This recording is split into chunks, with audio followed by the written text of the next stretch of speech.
This is The Gorge. It's a podcast where my friend Sarah and I gorge ourselves in overanalyzing a topic. The Gorge is brought to you by Ko-fi and Patreon. That's ko-fi.com/thegorge. And Sarah, what are we talking about today?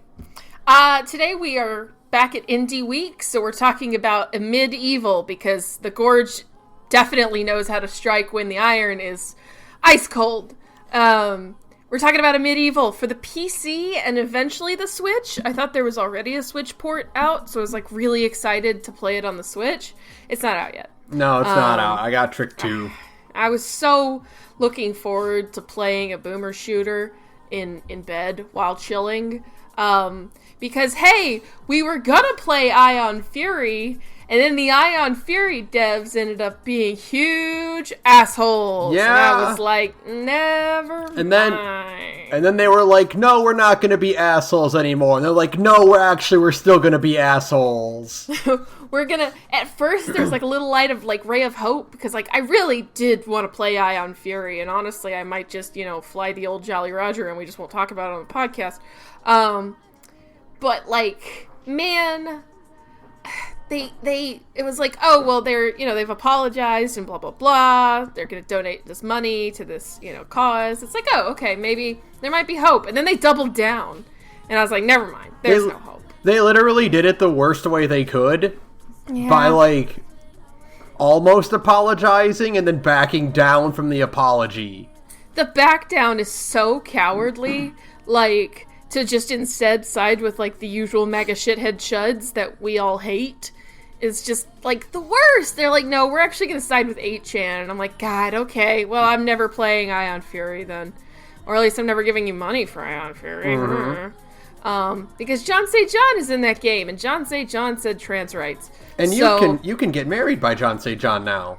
It's true. And, I mean, doesn't everyone want to be married by John St. John? I mean, like you, Ben, squandered your opportunity. Had you only waited a little bit longer, you could have called John St. John and been like, I need you to marry me. No, Melissa, listen, there was a game that came out in the early 90s called Duke Nukem Forever, and no, I didn't actually play it back then. It was too mature for me back then, but listen, it was a very good game back in the day, and it starred a guy named Duke Nukem, and it was awesome, and he paid strippers. No, honey, come back. No, see, it was all a big joke, and he was like a parody of these, like, so you know how Arnold Schwarzenegger was in... have you ever seen They Live? No? Okay, well, They Live is a movie about... You see, there's a line in that movie... And it's very... Alright, well, never mind. And that's why we have to wait 2 extra years to get married. You're cool with that, right? No? Alright. So yeah, you didn't get married by John St. John, and the Iron Fury devs are assholes. But you know who isn't assholes? But I don't know how to pronounce their company name, and I'm gonna mangle this. They're Indefatigable in New Zealand. That's them. They produced... Okay, so we did Dusk, and I like Dusk a lot. Dusk was a very good game. And I remember saying when we were doing Dusk, I was like, boy, there's one thing... Dusk is a really good game, but there's one thing I don't like, and that's how generic the weapons are. Right? It's all just your basic weapon. It's a gun. You have guns, a shotgun. There's no, like, fancy, unique weapon. And I even said... There's no, like, magic weapon. There's no, like, crazy staff or anything. That'd be cool to have in this game about cultists. And then I played 15 minutes of a medieval. And it's like, oh, okay, we are in. Because the weapons, I mean, honestly, like, a medieval is really good. And I don't think it's as good as Dusk, like, real quick. I'm just going to, like, throw that out there. I don't think it's as good as Dusk. I think it's, like, really, really good, but it doesn't hit, like, the raw highs that Dusk hit. Like, just the crazy. And maybe it's also because, like, I'm really, really into Dusk's aesthetic more so than a medieval's aesthetic. Mm-hmm. But the weapons of a medieval are just the fucking star of the show, man. Man, okay, so quick question, Sarah. What's the coolest weapon in Halo? The Needler, maybe, or What? the energy sword. I have such a personal love for the Needler. I'm like the only person on Earth who likes it. You're right. The Needler is the coolest weapon in Halo. What if the Needler was a giant mace, and when you hit people with that mace, they flew into a wall and got stuck there? And what if that spiky mace also worked as your shotgun, sort of? I don't know. I have seen, like, I was listening to a couple of reviews before this got started because I wanted to, I like, the whole reason I'm even into boomer shooters now is because Civ 11 has really funny content. And I was listening, and he says, he called the sword, the energy sword thing, like, that's the shoddy equivalent. But then others are like, no, the mace is the shoddy equivalent. I'm like, they're both pretty good. I think the sword is your, like, the staff is your pistol, right? Or like your basic, like, automatic pistol. The Azure, whatever it is, I don't know any of these weapons names. I'm sorry, y'all. I'm gonna mangle all of these. The water staff thing. That's kind of like your standard assault rifle. Yeah, like your machine gun. Like it's your starter weapon. It's like your automatic pistol type thing. Yeah. The sword is kind of like a hunting rifle. Yeah, I could see that because it go real far. Yeah, and then the mace is like your shotgun because it's very slow to use, but it deals a lot of damage up close. Right, that makes sense. That actually does track. And then there's the fucking planet RPG. The planet gun, yeah. Which is just the coolest thing ever. Okay, thanks, game. It's so cool. It's just the coolest weapons I've ever seen in a video game. The fucking the Atherum, whatever that thing is called, black hole gun. Yeah, the black hole gun that shoots out fucking lightning that turns people into dust is the coolest. And then the lightning trident is just they're all so cool. Every single one of them is just the coolest.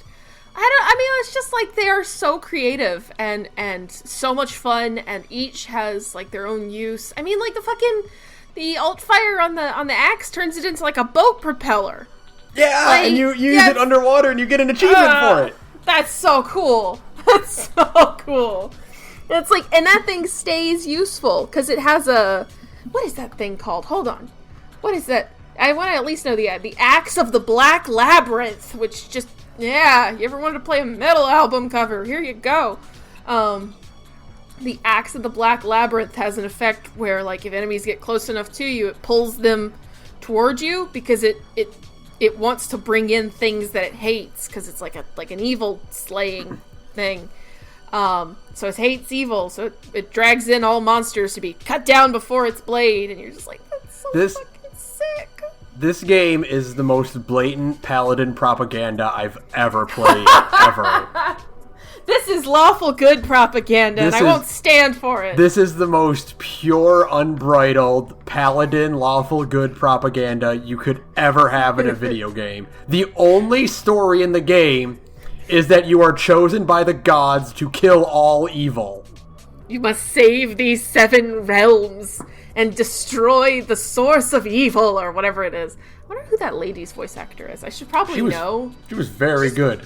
For when she's in the game, she's really, really good. She's got, like, that good, like, booming voice. That really good, again, boomer, like, early 90s, like, welcome... Welcome back, champion! Like, you can just picture her in, like, a low-budget, like robe dress, like, in front of a green screen in a FMV game. Oh my god, please. Can that be the next thing that comes back, is, like, FMV game? And I don't mean, like, fucking telling lies. I mean, like, actual cheesy FMV games. Fucking Myst style, like, just some guy in a wizard robe. That's so... Hell yes, you want that. That sounds so dope. I do.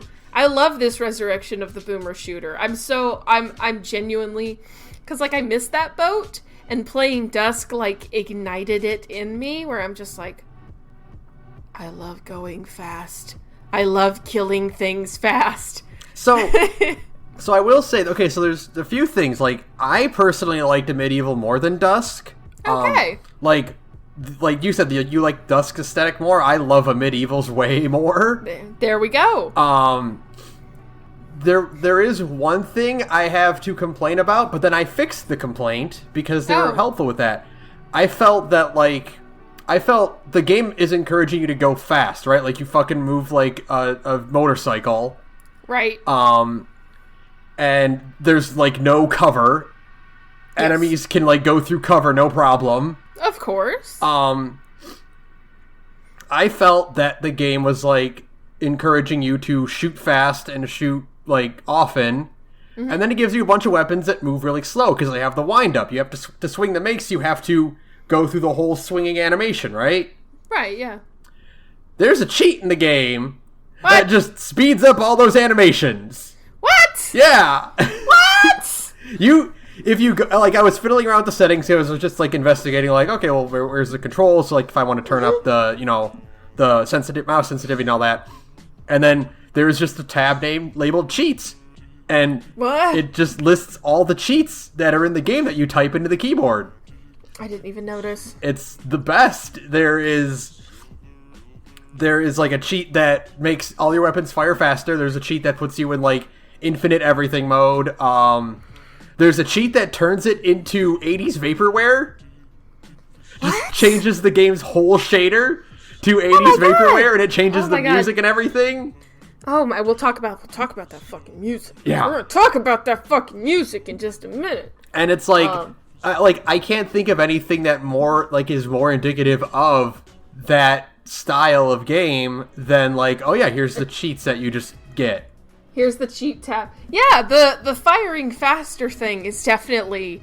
I don't feel like that's too game breaking because this game is extremely hard. It didn't give me it didn't make me invincible. It didn't make me completely unstoppable because when you fire faster, you consume ammo a lot faster, so you have to be careful about that. And also, enemies hit you pretty hard, and there are no shields. There are no shields. Enemies hit you hard. There are so many enemies in this game that are just like really, really fast, like those green assholes. And I think episode it was either 3 or 4. The ones that just come running at you at like the speed of light. The little like crystal bug things. No, they look like goblin dudes. They suck. Oh yeah, okay, those ones. Yeah. Yeah, and they just come running at you at the speed of light, and I hate them. So it's like. I think that is definitely like a fine thing that doesn't destroy balance too much. So that's fine. And that's good, but I definitely, God, I should have investigated more. Fuck. But I mean, otherwise I was okay with like the weapon speed. It was more of a, like a thing to just kind of get used to as you played through. It leans the game from being more of a defensive shooter and like a dodging shooter than to more of an offensive shooter. Like you are the attacker, rather than the counter attacker. Yeah, and I mean, like I do think it is partly supposed to be a bit more, I guess, more of a defensive shooter. I guess, because like there are no there's no hit scan weapons or anything like that. Every shot is an actual projectile, so it can be dodged. Nothing's gonna just hit you out of nowhere. So as long as you keep moving, you're good. And you are given a weapon that has a homing attack. Yeah. So it's an interesting balance. I definitely, and even then, Medieval's aesthetic. I really, really liked. Like, I thought it was beautiful, but in terms of just, like, my own personal, your tastes. Yeah, what you like to see, like, as a setting, like, a set piece type thing. Mm-hmm. Yeah. Dust just kind of scratches that, because, I mean, I love horror stuff. Yeah. I like Evil Dead and all that shit, so it's just like, oh, this is perfect. This is all I need. Mm-hmm. So, yeah. Final boss in this game is way cooler, though. I think so too. Yeah. Wait, I mean, there's no Stefan Wyatt, whatever his name is. Sorry, I don't know how to pronounce it. There's no like cool like that moment in Dusk where it's like, if you're me and you don't know who he is, you're like, that's just a cool voice. But if you do know who he is, you're like, holy fuck. Have we talked about who he is on the podcast, by the way? I think we did during the Dusk episode. Okay, good. I wasn't sure. I never know what I've talked about because I always forget. But yeah, it's the voice actor for for Caleb from Blood, so it's like a big thing. But yeah, no, I mean, I still think like this game is beautiful. Yeah, it's so I don't know. I'm actually a little worried about the Switch port because like UE4 is kind of a bugaboo, and I mean like Bloodstained can't really run on the Switch, so like I'm worried how this game is gonna run on the Switch. So we'll see. Yeah, we'll see. I don't think it'll be that bad because again, it does have the kind of low poly aesthetic. Yeah, but I'm worried about like all the lighting effects and stuff because boy, those are intense and beautiful. I had to put it on like medium-ish settings, because like lighting effects and stuff are just like intense on the old girl. So we'll see how, but I think it'll still, but also I mean it'll be served by being on a small screen, right? So, yeah, you know, we'll see. I'm really interested to. I don't think the Dusk Switch port is out yet either. I don't think. I didn't look into it, but I would like to have Dusk, even though I think it'd be kind of miserable playing those games without a mouse and keyboard. But who knows? Maybe there's a motion control aiming. That would be for your fucking boomer shooter. Now that would be an interesting clash of fucking culture right there. Yeah, here's your fucking waggle. Now go play Doom. Yeah, okay. I mean, they are putting Doom 3 or Doom 64 on the Switch, so a thing nobody asked for that I'm aware of. So we'll see. They're putting Doom Eternal on the Switch, and if you want to see like a Switch port that's probably gonna run like ass, there you go. Oh, it's gonna be yeah, I don't want to think about that one. No. Although this is such a non sequitur, but we're just gonna take it there for a second. So you know how like one of the big problems of Wolfenstein 2, at least for me, is that I think all of the enemy placement is kind of like ass, because like the game wants you to play it like a stealth game. Because it incentivizes you to play it like a stealth game. Yeah. But then, like, there's way too many enemies, so you're always getting spotted, so you can't really play it like a stealth game. Yeah, they tried to make it, they tried to, like, tell you to play like Dishonored, but you can't do that. Because there's too many people and the placement is all fucking wonky. Anyways, Wolfenstein 2 on the Switch fixes that problem because there's just less enemies in the game. Because the Switch can't run it. And it's like, I have legitimately heard people say that the pacing in Wolf 2 is better because they had to decrease the enemy count in that game. And I'm like, that is fascinating and I kind of want to try it. So that would be an interesting experiment to do. I would like to try it because, you know, I still like Wolfenstein. So, even though I heard Youngbloods is kind of fucking claustrophobic. Womp womp. Bethesda. Anyways, that's off on a tangent. Medieval though, like the aesthetics are like, there are certain levels that I'm just like my jaw dropped. Episodes 6 and 7, the last two are just like, ah. Oh yeah, The void area with like the platforms that zoom, that's always like, that makes me so happy whenever I see like the platforms you're running on just zoom into place. Yes. Oh my god, it's so cool. And it's like, man, that whole area could have been like a visual nightmare. You know what I mean? Mm-hmm. Like, because when you, like, conceptually, it's such, like, it's dark and lights and lots of colors and really, really kind of, like, I don't even know I hate to use the word trippy because it's such an overused, shitty word, but you get what I mean when I say it. Like, really trippy, weird visuals. Yeah. And it's like, that could have been a real clusterfuck of lots of clashing aesthetics and stuff. But, like, no, it actually works out really well. It's very kind of clearly laid out. You know where to go and you know how to manage. And it's like, oh, okay. Good job. Yeah, these guys know how to do level design. Yeah, they know how to guide you where you need to go without, like, really, like, pointing to a lot of, like, arrow indicators. It just kind of feels natural to go where you need to. Right. I also really liked, I think it was the third level. The one that you're very much like in kind of like a night sky.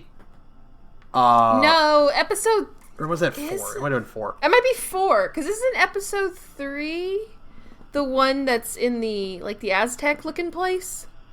Yeah, I think you're right. I think I'm thinking of 4 then, where it's very, like, it's like a night sky outside and you're in a very, like, tower-ish type area. Yeah, I think it's either 4 or 5, one or the other. And then 5 is the Forge. Yes, 5 is the Forge. Okay. But that one reminded me a lot of BioShock. The Forge? No, not the Forge. The one before it. The one before it. Because of all of the different, like, very intense colors against the muted backdrop, the dark black. Yeah. Like there were certain areas that. I'm like, wow, this feels a lot like the more like inner city parts of BioShock, the red light district, stuff like that. Just by the color palette and whatnot. It is the use of color in this game is great because it feels like this is kind of like the difficulty select screen is a throwback to. I mean, a bunch of shooters back in the day did this, but like Quake, I think is one of the first ones where you select, like where you're walking around and you pick your difficulty. Kind of thing. Like you pick your actual path. I think Quake popularized it. I know it's like the first game I ever saw it in. And I think things like that are just, neat. This game had such a cool hub world. And I never really thought about like boomer shooters like this having a hub world, Yeah. Like the Wolfenstein 1 and 2 had them, but they were, I don't like classic Wolfenstein didn't. I don't know if any of like the ones between Wolfenstein 3D and, New Order had like hub worlds like that, but like this one felt so cool and like a good like breather after finishing an intense level, Yeah, is to go back to the hub world. Mm-hmm. Yeah. And wander around to find your next level. I love that like a lot more than I thought I would. Well, it is important to have like breather moments and maybe that is part of also why. I mean, Dusk never lets you breathe. No. Dusk has like 2 in a game that takes about 8 to 12 hours, depending on how good you are at it. Dusk has like 2 breather moments tops in the whole game, and then like it is just go. There were times definitely in Dusk where I like wanted to turn it off just because my head was starting to hurt just from like the intensity of everything because you're just like go and the music is throbbing and you're moving fast and things are coming at you so hard. I mean that's all still in a medieval, but to have like a space between each level where you can just kind of go like okay, right, I feel that. It's like I said, like when we did Dusk, I said like there were certain elements that like made me feel uncomfortable. Yes. Like the snapping and grinding of metal, the way the atmosphere just kind of feels like it's tough to breathe in Dusk. Yes. And then thinking of the labs. Yeah, and then like a medieval is a lot more like it's still really intense but less like grinding, I guess. Yeah, I totally get what you mean. Yeah. Well, what I was saying, I got on such a tangent talking about the difficulty select screen, was that, it's based off of, it draws inspiration from, Heretic and Hexen and a bunch of those old games that I've never played, but, I know of them. And Quake, to a degree. Quake is a little more just like a shooter and not like a magic shooter. But, those games have such a reputation for being just brown. Have you ever actually looked at Quake? Because it is, people say it has more color. No, it doesn't. They're lying to you. Quake 1 is so aggressively brown. It's a dreary game. And it's I get that it was because it was kind of one of the first of its kind, being true 3D, because the build engine, so Doom and Duke Nukem and Blood, those are all on the build engine, and so is Ion Fury, actually, which is the other reason I want to play. Oh, why are you all such assholes? They actually built Ion Fury on the fucking build engine. It is using the exact same engine that fucking Doom and Duke Nukem run off of. That's so dope. That's like the fucking equivalent of like when a director films on like actual film nowadays. Making a film. So, but like, Quake, Quake is like actual 3D models. Like Build Engine games are still sprites, Mm-hmm. So it's like, yeah, they haven't quite mastered like their aesthetics yet. So that's why it's also brown. They couldn't quite do like as many colors as they wanted to. And it's like, man, a Medieval is just like, what if we made a game like that, but like just drenched it in color. And it's so cool. Like episode 3 is the one that's in like the Aztec place. It's not like an actual Aztec temple, but that's what it makes me think of, is like South America. Mm-hmm. Because it's so like blue. And like, I actually kind of hate that episode because I hate all the enemies in it, like a lot. I fucking hate those tiki head shield things. Oh, the ones that are just flamethrowers that just like they fly at you and they refuse to fucking die because they're just bullet sponges. I hate those fucking things. I definitely think it's like the biggest drag, like all of the individual episodes or an individual mission. I will get this terminology right one day. Every level is called an episode, and individual episodes have missions within them. That is like the official terminology of boomer shooters, and one day I'll get it right. But I think in a game with such strong level design, I think episode 3 has kind of like the weakest, because it kind of looks a little samey after a while. I don't know, it's just like blue skies and stone and blah blah blah. It looks fine, but at the same time, I think it's the weakest.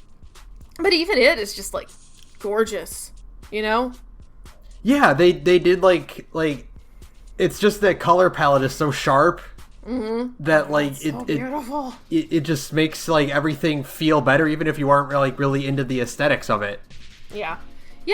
It's all so well designed and colorful, and enemies pop in such a satisfying way. Like voxel gore is cool. I just think it's cool. I think voxels are cool. They'll always be cool.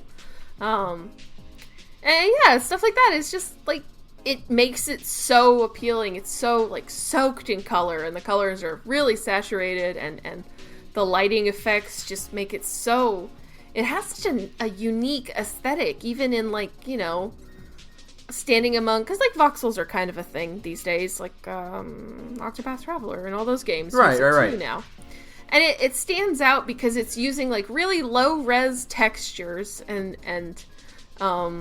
like blocky models and stuff like that, but the combination of that and like really high fidelity, like beautiful lighting and stuff is such a neat. It's just a nice look, man. I just think this game is so pretty. I love looking at it. I think they really went like super above and beyond with this game by making every level have like a completely different aesthetic. Mm-hmm. Like these levels, like if you didn't play them subsequently like this, and if you kind of took out the player UI and you showed me screenshots from each one, I don't think I could tell you they were all from the same game. Oh, yeah, no, and I mean, part of that is also the fact that, like, there's so much work put into this game, because every episode has a different set of enemies. I was about to say, like, that's, like, the thing that, like, blew my mind the most, is that, like, when I finished the first level, I'm like, okay, we're going to a new level, it's, like, completely different, like, styled area, and then I'm like, oh, these aren't the same enemies. These are, and they're not, totally different. They're not even, like, the same enemy, but, like, retextured. Like, no, it's a completely different enemy. And that's insane, because, like, the first level has 5? Each Four like, or level 5 has, enemy like, types? Yeah, it's got, like, 5, 6, 7 different enemies, which is a lot for a game like this. Well, if every level has, and I mean, it probably has more, but if every level has 5 enemies across 7 episodes, then that's 35 different enemies. And like, they aren't even, like, thematically connect. Like, there isn't, like, it's like, this level has the flying enemy, and the tall enemy, and the one that just runs at you. Right. Like, each enemy is something different. Like, the big stone masks that are flamethrowers are not the same as, like, the like ones the astral angels in episode 1, or the flying enemies there. Yeah, or the big orbs in the forge that like shoot those discs at you. Yeah. All completely different. So there's like there are certain types, like there's a thing that kind of charges at you, but its patterns and the way it functions are completely different than another type of enemy in another episode that charges at you. And it's like, that is so much work. This is, I mean, like the old games, like old boomer shooters used to have like 3 to 4 episodes, sometimes 5. This game has 7 episodes with like a full mission list for each of them, and it's like so many different types of enemies. It's like that is so much more work than I even expected. Like you honestly didn't have to put in this much work, you know? Like, yeah, but you did.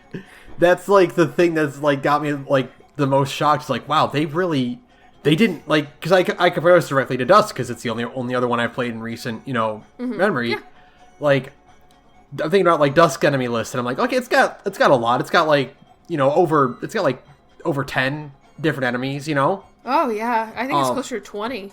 It's got a fair amount of enemies. Like, not disparaging that, but it's like no. But like the fact that you get into a new level, like a new completely different area, and then you're seeing a whole new cast.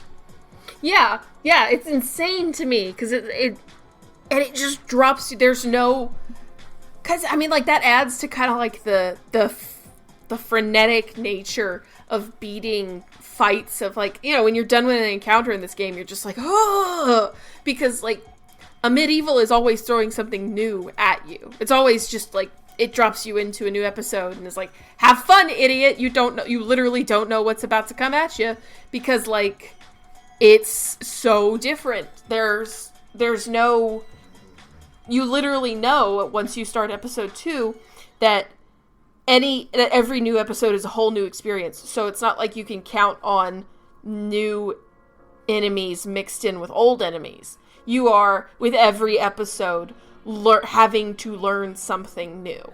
Yeah, you have to, you spend like the first episode like adapting to new enemies and like how to confront them, how to like which ones to prioritize, which ones to deal with, like what weapons work best on them. Yeah. It's like, it's amazing, and it keeps you going the entire time, even though like gameplay wise you aren't doing new things. Like, it's not throwing platforms or puzzles at you. It's a shooter, Yeah. But like mixing up the enemies like that keeps the experience fresh the entire game. Well, it does throw platforms at you, and that's why the forge is such a fucking drag. There's that bit. Like, the forge is the only time I had to be like, all right, how do I fucking, like, I had to look up someone's like let's play of it, like, yes, how do I fucking get past this part, because I don't know what it wants me to do. From me. Yeah, just because, God, platforming in first-person shooters, especially boomer shooters, is always, without fail, every single time, a fucking drag. Stop making me do it. I can't imagine the number of, like, I can't count the number of times where I'm like, oh, they can't want me to go there. I can't make that jump. And then yes, I can make that jump, actually, because I move a million miles an hour. You move so fast. I will say, though, you don't move as fast in a medieval as you move in Dusk.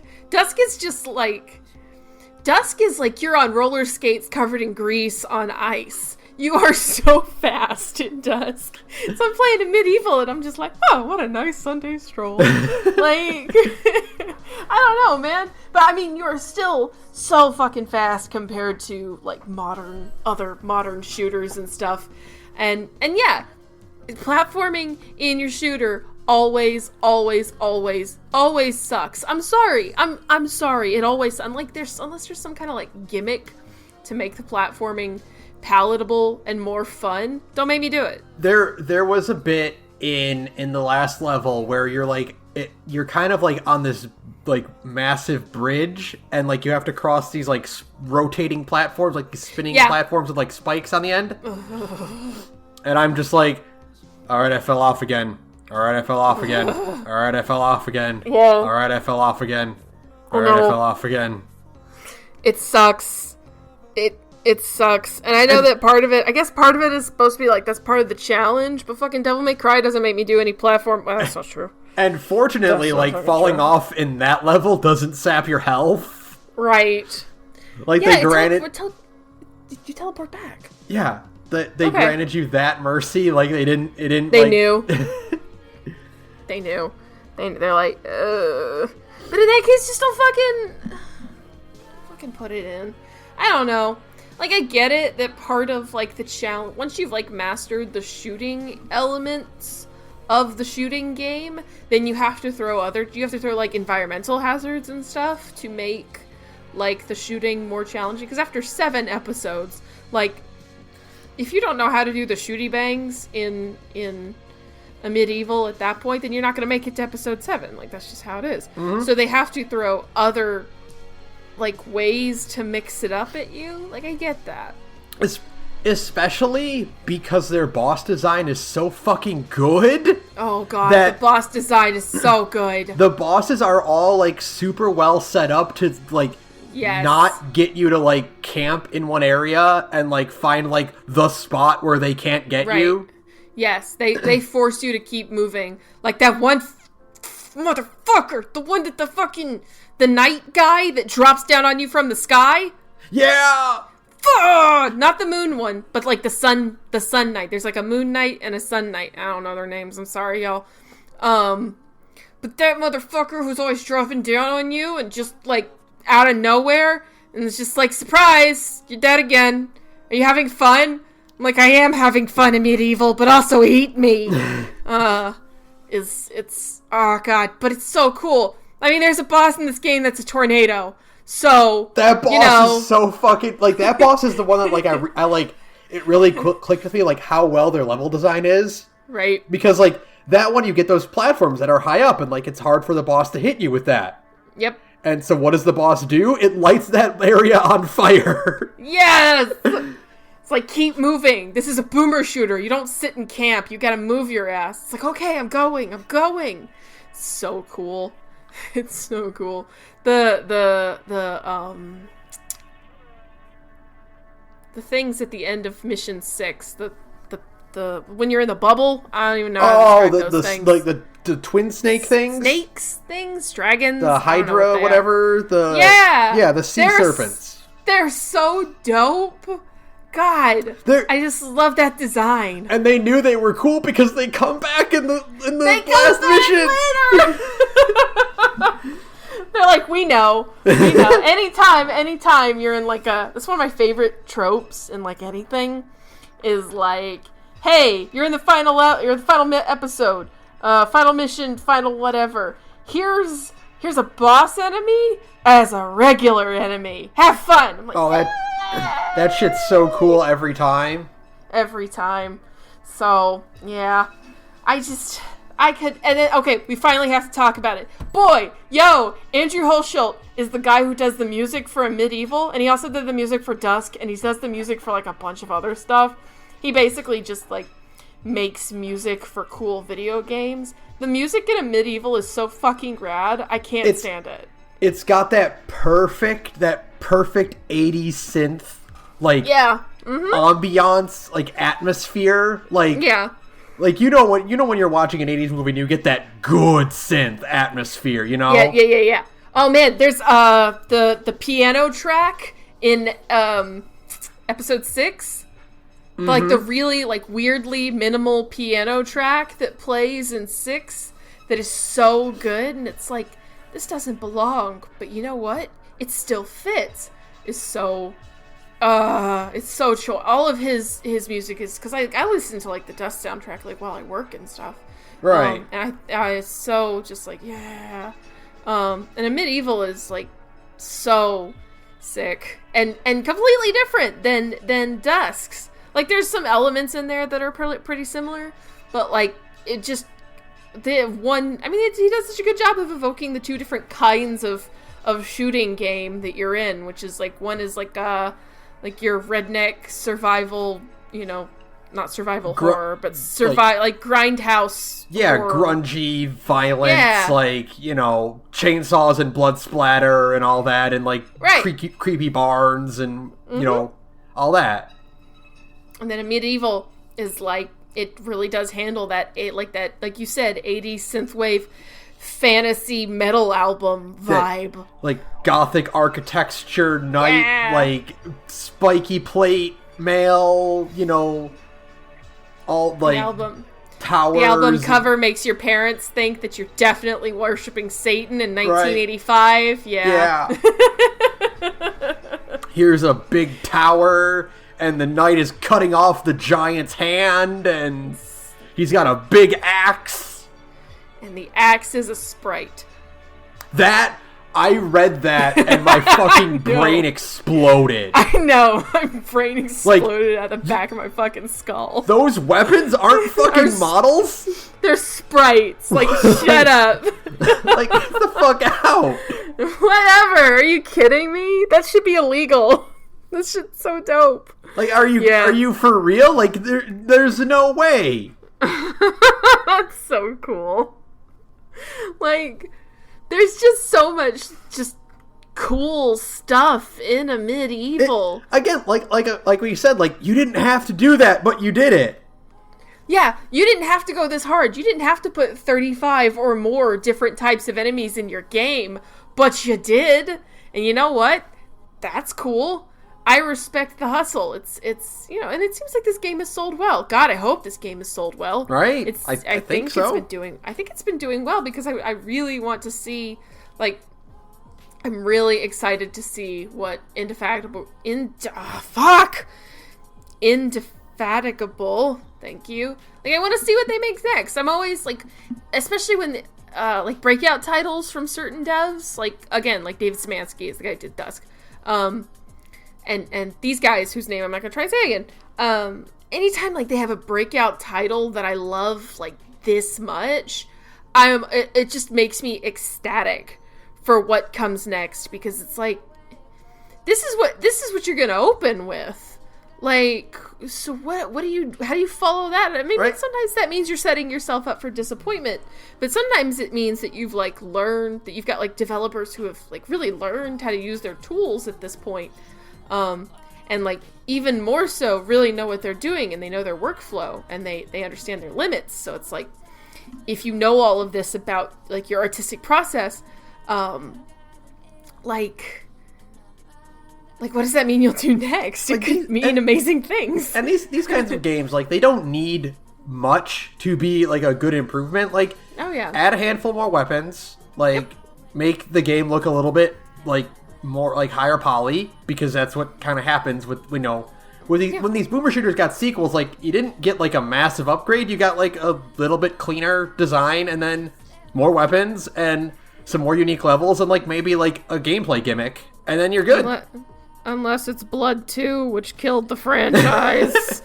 Yeah. Like, you should look up the difference between Blood and Blood 2 sometimes. It'll make you want to be dead. Oh, God. Makes you want to be dead. Like, a Medieval 2 needs, like, 3 weapons and a grappling hook, and then it'll be a good game. Oh, God. Oh, God. Oh, my God. A grappling hook in this game would be so rad. Could you, oh, man, like, having something that could pull enemies to you from, like, really far away? Or if they're, like, okay, I'm describing the Devil Bringer. Yeah, I mean, like, just add the Devil Bringer. I was literally just saying, I'm like, well, if they're big enough, then... Oh, what was that? Sorry. What was that sound? That was weird. I think that was my dog. Sorry. I was saying, like, if it's a big enemy, then you're pulled toward it, and if it's a little enemy, they pull it towards you, and then I went, that's the Devil Bringer. That's the Devil Bringer. So never mind. That's just... And maybe you could use it for platform, like the Devil Bringer, too. You mean like the Devil, so the balance of the platforming isn't so, like, insufferable. That's the Devil Bringer. It all comes back to me going, make your video game more like Devil May Cry. What if in the sequel the paladin had, like, a cool, like, hand that was like an angelic hand or something? And, What if in the sequel, like, the hero had, like a cool, like, you built, like, a special kind of manometer, and you got, like, a neat monster for, I mean, dude does have a cool design. Like, you see at the end of the game. He's got, like, cool, like, 4 eyes. Yeah. This cool alien style. Like, he does not look at all like I expected the dude I was playing. Like, I expected, like, a guy in, like the fantasy equivalent of Doom guy, you know? Like, he's fucking wearing all full plate mail and it's gold. Armor from head to toe, yeah. And his helmet has, like, a cool visor to it, but you can't see his eyes. And, like, at the end of the game, it's like, you're kind of playing, like a elven style, like... Yeah! Like, alien-ish, but still heavily fantasy style alien, you know? Yeah, it's very... Oh, can I tell you, like, as we kind of come to the last 10 to 15 minutes of this episode, can I tell you, like, my craziest nitpick about this game? Yeah, go for it. The jumping sound that this guy makes it sound like when my dogs are trying to throw something up. I mean... I shouldn't make you laugh right now, because I really like your throat. But it's kind of like this, like, hut, hut, hut sound. And I'm just like, Jumping sounds are important in your video games. Especially if you're going to be doing it a lot. And you do it a lot in games like this, because you're using it to avoid, like, projectiles and stuff. So, that's, like, easily my biggest nitpick. My dumbest nitpick about a medieval is that the jumping sounds like when my dogs are trying to, like, hack up something. So, you know, it's fine. I literally made a note of it, like, on my phone as I was playing this game. I was like, jumping sound bad. Okay. Rest of it's great. It's just that one little thing. Rest of it's great. There are a few things that I did personally in this game that I thought were kind of noteworthy, which is, like, again, like I said, I took advantage of the cheat to make my weapons go faster. Right. I also, when I did encounter some bullshit, and, like, I died a few times and, like, realized I hadn't saved it, I'm just like, alright, God mode. No, yeah. I'm just like, you know what? No, you know what? I'm not gonna go through this encounter again. I'm tired. I'm gonna get the 8th rum, and I'm just gonna rapid fire the 8th rum. And who can stop me? No one can. Nobody's gonna stop me. I played this game on medium difficulty. I know it's cool for everybody to play these games on extra hard difficulty, because I think Boomer Shooters and Devil May Cry fans are the same people. Like, I think that Venn diagram is just a circle, where, like, your goal is to play these games on higher and higher difficulties, and that's where, like, the real playtime comes from. And they're all completely insane. You know. But I played it on medium difficulty. I would like to play it again. I heard there's some kind of horde mode, but I didn't click around and try that. I think that would be really fun. I wish it had... Here's my opinion of all kinds of games like this, where the focus is on, like, good combat and lots of monster design. You ready? This is my hot take. If you have a video game that is specifically about doing combat and, like, fighting cool monsters, and there's a lot of them, that you have no excuse to not include some kind of cooperative horde mode. I totally agree, actually. That would be a really cool thing to do. In this game, in Devil May Cry, I think Dusk has a multiplayer, but it isn't horde mode. It's just, like, you know, PvP, I think. I've never actually touched Dusk's multiplayer, so don't quote me on that one. I just think it's, like, that is, like, horde modes are fun no matter what, just, like, as a way to kill time with your friends, you know what I mean? Yeah, like, they are the perfect, like, without playing a party game, it is the perfect way to, like, sit around with, like, 2 to 3 other friends and just chill out and fight monsters and cover each other's backs and have fun. Like, say what you will about Gears of War, but Gears of War has a horde mode, and it's always fun. Co-op is always a huge plus to me. Yes! Especially games like this. Like just games where, like, the premise is simple enough that it's just like, yeah, just give me a friend to play with. Like, I think Blood originally, I don't think the new release, I don't have it yet. I think Blood originally had co-op mode in its initial release, because, like, I know that the highest difficulty in that game is, like, basically impossible with one person. I mean, I'm sure there's some maniac out there who's done it, but you know, most of us are human. I've heard that the highest difficulty in Blood is made for, like, playing with 2 people. And I think that's, I mean, like, I love stuff like that. I think if your game is going to have, like, crazy high difficulty, then a way to conquer that should be via co-op. Just because, I mean, it's fun. You feel like you're really, like, accomplishing something with a friend. You know what I mean? Mm-hmm. So. Yeah, totally. And I think this kind of game has, like, a good setup for it because you are, like, chosen by the gods to fight evil. And, like, just get a partner, too. Throw you and a friend, just chuck them in there and fight dudes until you clear, like, 100 floors or whatever. Yeah. Stuff like that is always just, like... Because then you also have that push and pull of, like, fighting over, like, health resources and stuff. Totally! The old-style beat-em-up. Who gets the pizza? Who gets the pizza? And it's, like, that is always fun to me. I don't know, I just love doing stuff like that. And this game, especially with, like, its big open arenas and its, like, balance between melee and like, shooting, but not shooting, magic shooting, combat. That balance really leads to the ability to have some really good co-op moments, I feel like, because, you know, part of the fun is you have a friend go in and punch it in the face, and then as the thing is reeling, you shoot it, and it's like, hey, teamwork, high five! It makes the dream work. Teamwork makes the dream work. I'm glad I know, I was, like, literally thinking that as I said the word teamwork, and I'm like, yes, Ben and I are on the same level. That's why a medieval needs co-op, because we have, like, crazy friendship psychic powers, and it would be really fun. We would be an unstoppable team together. It's also why DMC5 needs co-op. Yeah, so you can succeed and I can help. Until it gets to bosses, and then you're the one just, like, gliding through, and I'm like, I'm too stupid.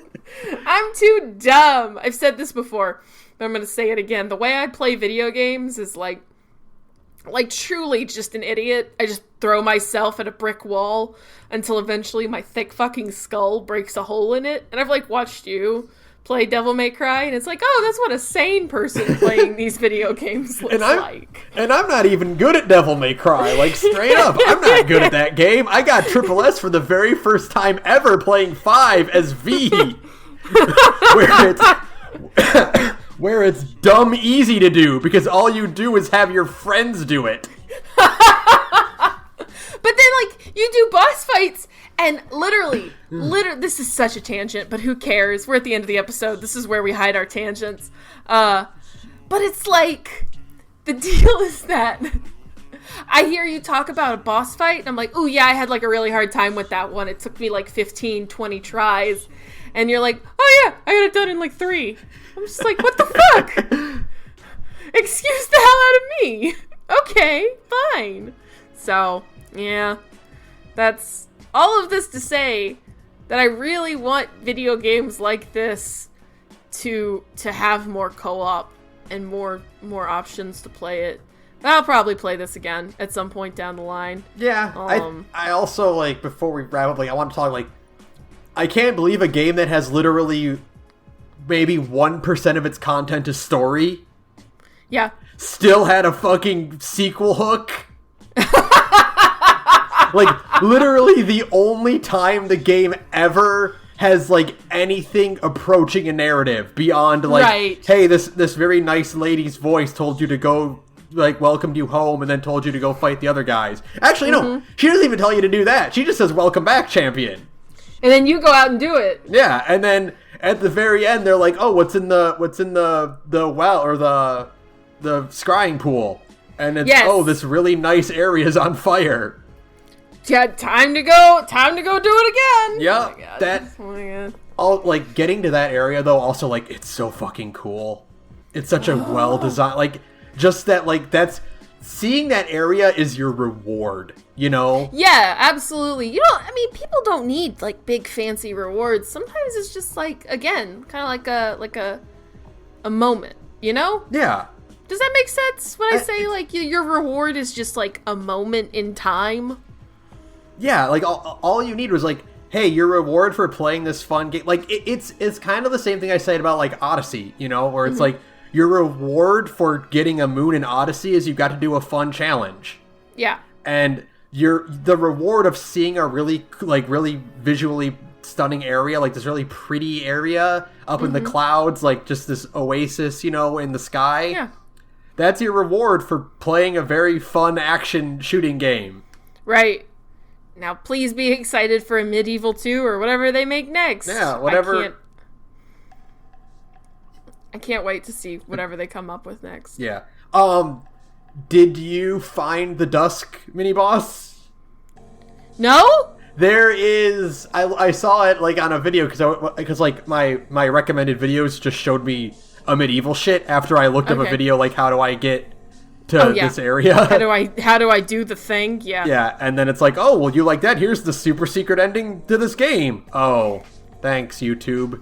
But no, there is a bit you can find, like a little alcove in one of the levels where you fight an army of very tiny Big Johns. Oh yeah, no, I did see that. Isn't that like at the end of like a special like kind of secret level thing? It's like tucked away somewhere. Like you have to kind of like find it in one of the like later levels, I think. Yeah, I didn't get to that. I didn't see the horde of mini Johns, but I did, like, I saw, like, a video of it, like you. Because sorry, y'all. We're really pressed for time. We're grown-ups. We can't secret hunt through video games the way some of these other people who play these games are, which means I spend some time on YouTube watching things instead. But yeah, no, the little horde of mini Johns, I don't... Clearly, this is something I need to...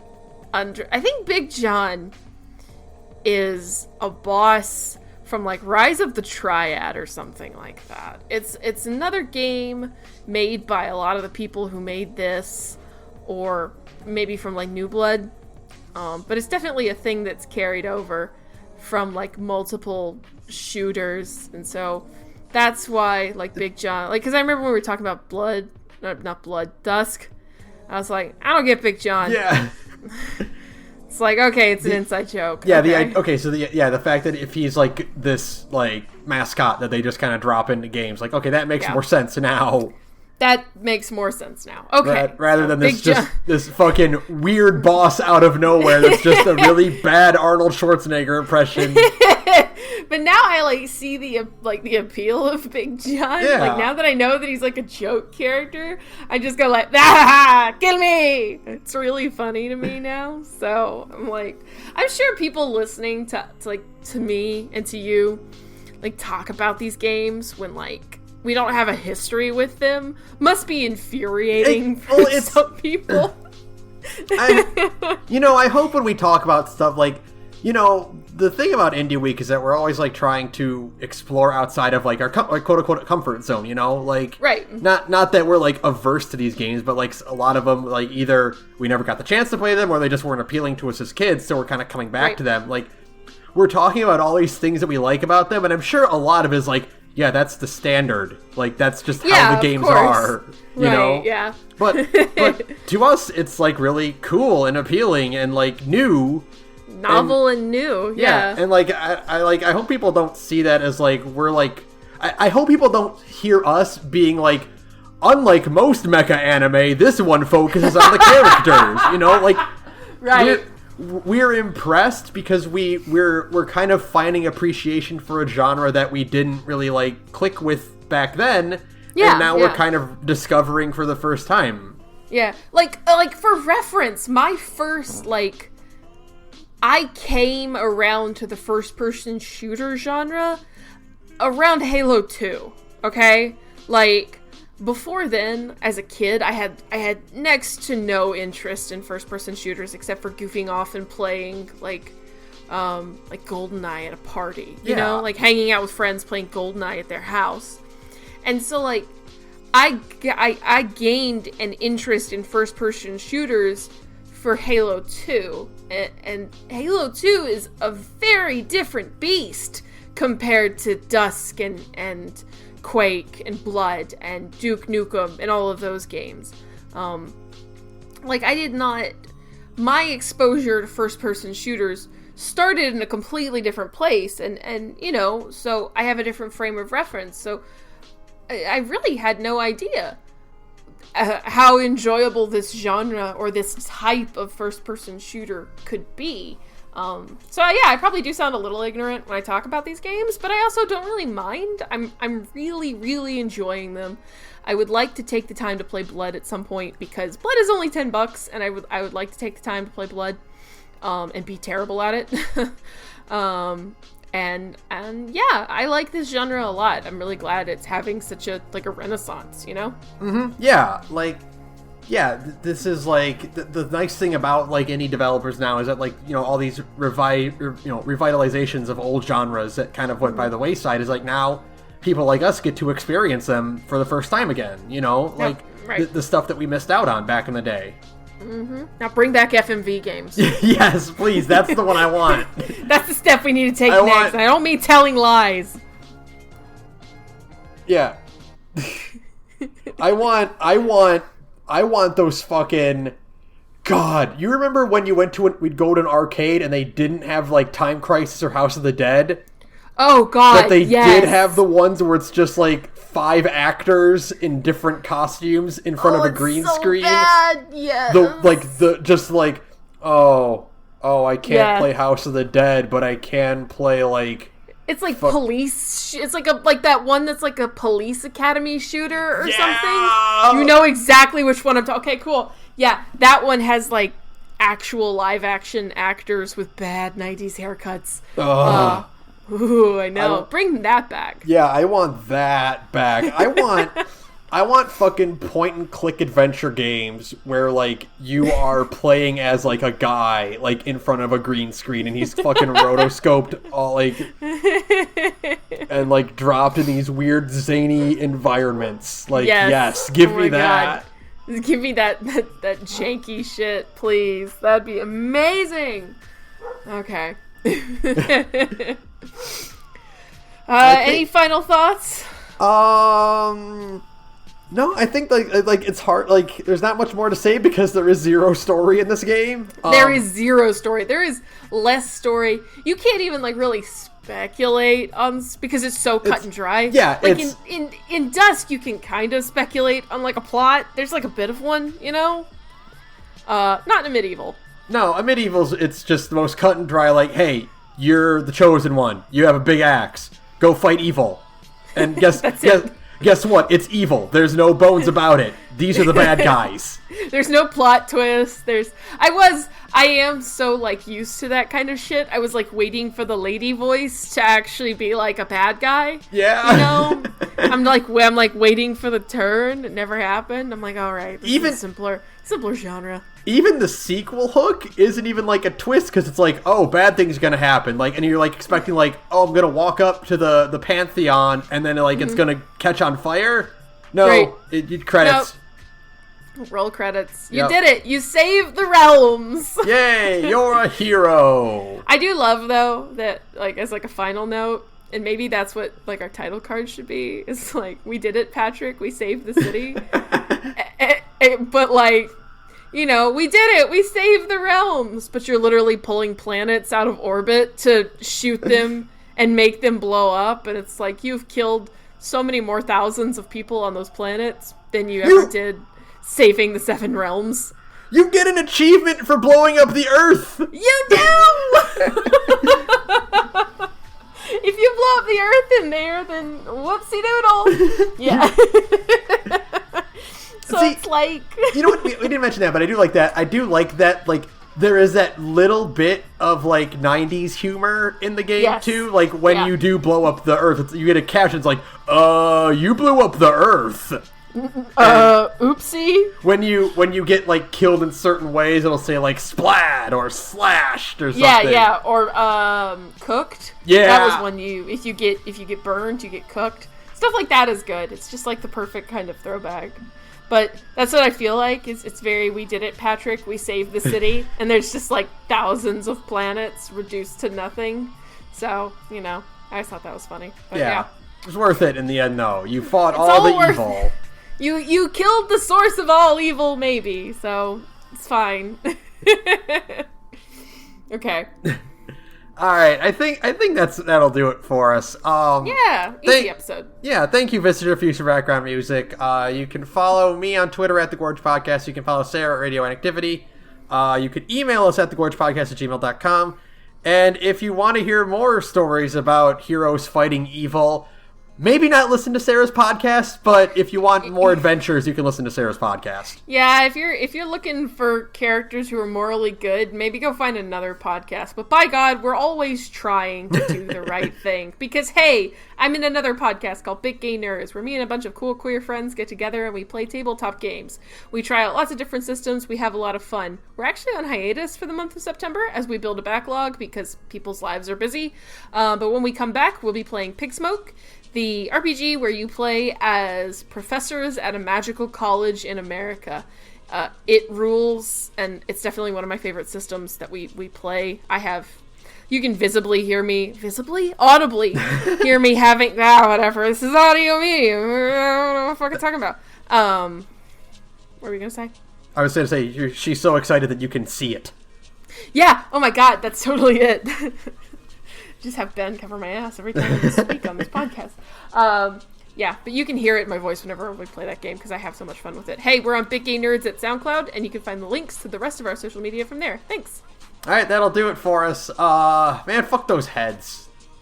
Fuck those heads and the eyeball tree thing that shoots eyeballs at you. You know what I'm talking about? Yeah, okay, that one. Yeah, that one sucked too. Like every like world had like at least one enemy that I'm like, oh god, not these ones again.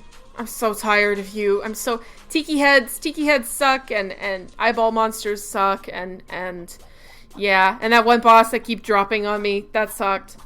There's just certain enemies where you're just like, Atherum, and then just, bye. I'm tired of you. So fuck all of you. Good night, everyone. Good night, everyone.